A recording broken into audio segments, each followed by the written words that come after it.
Mari belajar dari Italia. Apa yang sebenarnya terjadi di Italia? Apa yang bisa kita jadikan contoh agar tidak terjadi di Indonesia? Kreatif konten ini berasal dari artikel warga Italia, dipersingkat dan dilengkapi data agar lebih mudah dipahami. Tahap 1. Kasus pertama diumumkan. Itu cuma flu. Apa pentingnya pakai masker? Orang-orang ini cuma lebay. Saya kan sehat, gak bakal ketularan. Gak usah panik lah. Tahap 2. Jumlah positif COVID-19 mulai naik signifikan. Cuma beberapa yang kena. Yang meninggal pun hanya orang-orang tua saja yang memang udah punya penyakit. Hidup seperti biasa aja lah. Pacaran, nongkrong bareng temen, jalan-jalan ke mall, tetep lanjut. Tahap ketiga.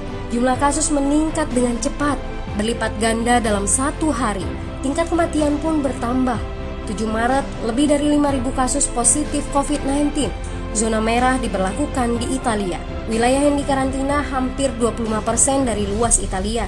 Sekolah dan universitas tutup, tapi tempat kerja, bar, dan restoran masih buka. Sementara itu, 75% wilayah lain masih menganggap enteng COVID-19.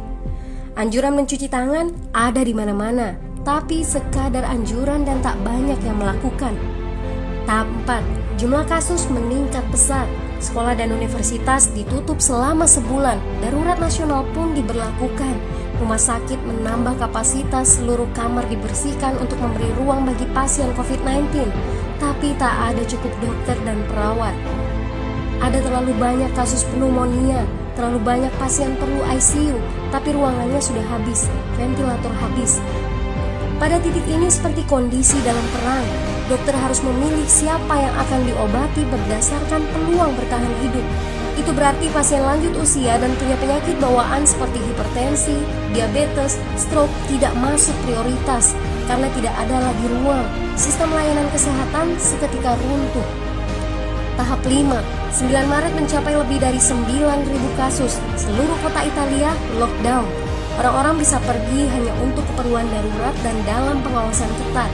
Semua bisnis masih dibuka karena jika tidak, ekonomi akan runtuh. Itu kebijakan pemerintah. Mulai ada ketakutan, orang-orang mulai memakai masker dan sarung tangan. Tapi tetap saja, ada anak-anak yang merasa jagoan, masih ingin uji nyali. Pergi ke restoran rame-rame, hangout bareng, minum-minum dan lain sebagainya. Tahap 6. 2 hari kemudian pemerintah Italia berubah pikiran. Semua bisnis harus tutup. Bar, restoran, pusat perbelanjaan, semua jenis toko, kecuali supermarket dan apotek. Penyebabnya, karena dalam sehari yang positif bertambah lebih dari 2.000 kasus. Penduduk yang mau keluar rumah harus mendapat surat izin. Surat izin ini didapatkan dari pos pemeriksaan polisi yang disebar di berbagai lingkungan. Yang melanggar bisa kena denda 3,3 juta rupiah. Bagi pasien positif yang tidak mau mengkarantina diri, bakal dituntut dengan pasal pembunuhan, hukuman 1-12 tahun penjara. 21 Maret jumlah korban meninggal di Italia terus meningkat melampaui Cina.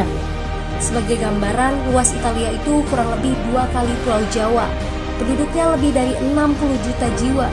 Lalu apa yang harus kita pelajari dari Italia? Yuk, mulai dari diri sendiri, mulai dari di rumah aja. Jaga kebersihan lalu isolasi diri dan keluarga. Tidak keluar rumah kecuali sangat penting.